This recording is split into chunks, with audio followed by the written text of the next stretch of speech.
This is Democracy Now!, democracynow.org, the War and Peace Report. I'm Amy Goodman with Juan Gonzalez.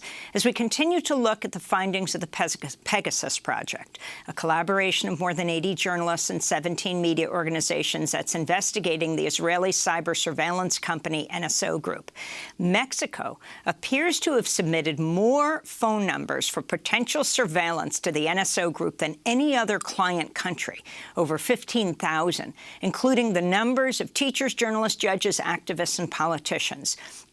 Mexico is one of the deadliest countries for journalists and human rights defenders.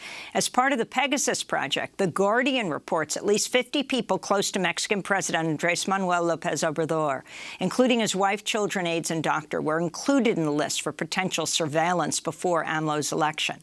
In their analysis of the Pegasus data leak, The Guardian also found the mobile phone number of Mexican journalist Cecilio Pineda Birto, who had been selected as a possible target for surveillance by a Mexican NSO Group client in the weeks leading up to his assassination in Guerrero in 2017. He frequently posted Facebook videos denouncing corruption between drug cartels and local government officials. On March 2nd, 2017, he posted this video, was killed 2 hours later. There seem to be very strong ties between the government and this gang leader. If they don't react, more people will die. There are videos showing the deputy with El Tequilero. It's pathetic. There are really many things that are impossible to understand.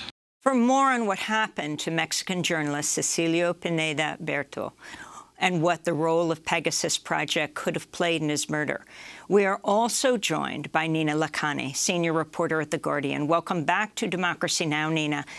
Tell us what happened to him and its link to the NSO Group. Hi, good morning. Well, what we know is that in the weeks leading up to Cecilio's murder, one of NSO's Mexican clients identified or selected his cell phone number as a candidate for surveillance. And that video that you just played, just a couple of hours after that, Cecilio Pineda had gone to wash to a car wash, and he was just resting in a hammock, making some calls. He'd called his mom. He was just speaking to some colleagues, planning what he was going to do that evening. And a gunman arrived on a motorbike, went by foot to the hammock where he was lying, which was hidden from the road, and shot him at least 6 times, and he died of his injuries. We were unable to confirm whether his phone was successfully infected with Pegasus, because the last time that the phone was seen was at the crime scene. It disappeared after that, so we were unable to do that. But what we do know is that the gunman knew where to find him, and we know that Cecilio had been receiving threats. He was worried. He had sought help from the federal government. That there's a protection mechanism that is meant to protect journalists and defenders who are facing threats linked to their work. They failed to do so. But we also know, I managed to obtain the last interview that he had with the protective mechanism, in which they're basically saying to him, look, unless you're willing to get out of the state and take this one offer that we're making of relocating you, we can't help you. We're going to close your case, which is what they did. And what he says to them, he says, look, I don't think I need to move. I've changed where I'm sleeping. I don't leave my car in the street. I don't think they don't know where I am. The people who want to hurt me and who might send gunmen to kill me, they wouldn't be able to find me because I'm just moving all the time. Little did he know that there were certainly that his phone numbers were selected for potential surveillance in just weeks after that. And Nina Lakhani, why so many potential targets in Mexico, from what you've been able to tell? And of course, the Israeli group continues to say that this their software is used only to identify potential terrorists. Would there any indication that any of the phone numbers of the 15,000 phone numbers as potentially targeted in Mexico were connected to terrorists? Well, they say terrorists and serious organized crime, right? I mean, I think Mexico is a very particular case. We found in the leaked data, there's more than 15,000 individuals in just 2 years, 2016 and 2017, just 2 years. We know that Mexico was NSO's first client.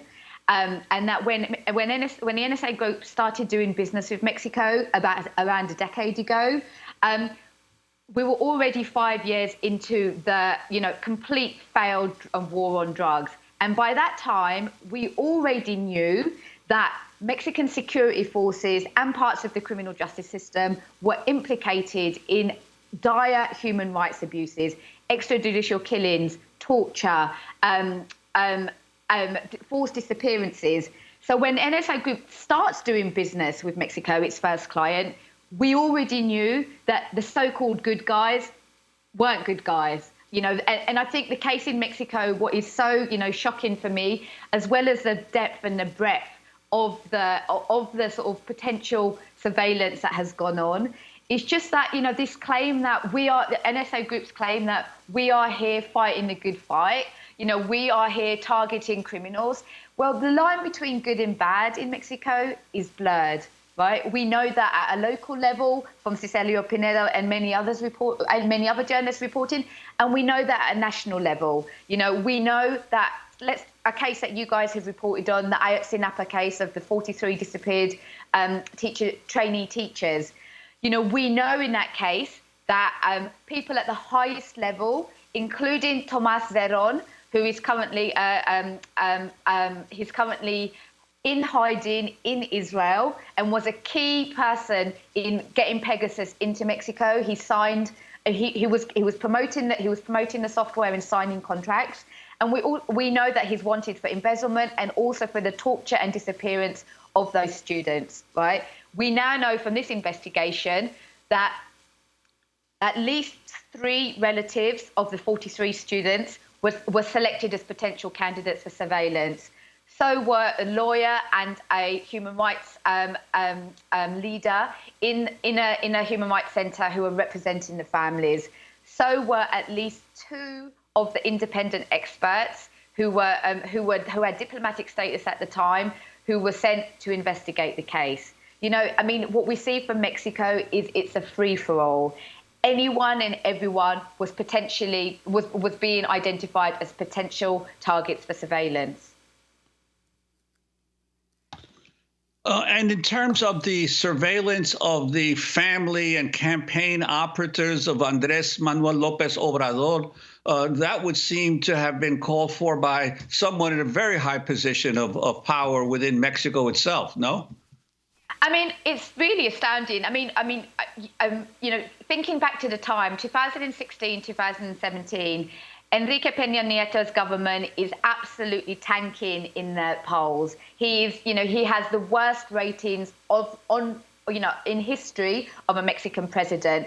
Scandal after scandal after scandal. Meanwhile, AMLO's is in ascendance, right? His political party, Morena, is starting to win elections at local levels. His popularity is growing, right? And so this is 2016 and 2017 is the year before the general elections, the presidential elections, and we see everybody close to him. His 3 sons, 3 of his sons, 3 of his brothers, his wife, his political advisors, key candidates, Claudia Sheinbaum, who went on to be elected as Mexico City's mayor, many other local and national politicians in the Morena party. But the other thing is, it's not just Morena. We found, in the data, the numbers of politicians from every single political party, including the PRI, including Enrique Peña Nieto's own party, was selected as candidates for potential surveillance. This was far and wide. It's as one intelligence expert said to me, it's a game of spies. You have to know who your political enemies are, and you have to know what they're doing, because information is power, and that's what seems to have been happening in Mexico.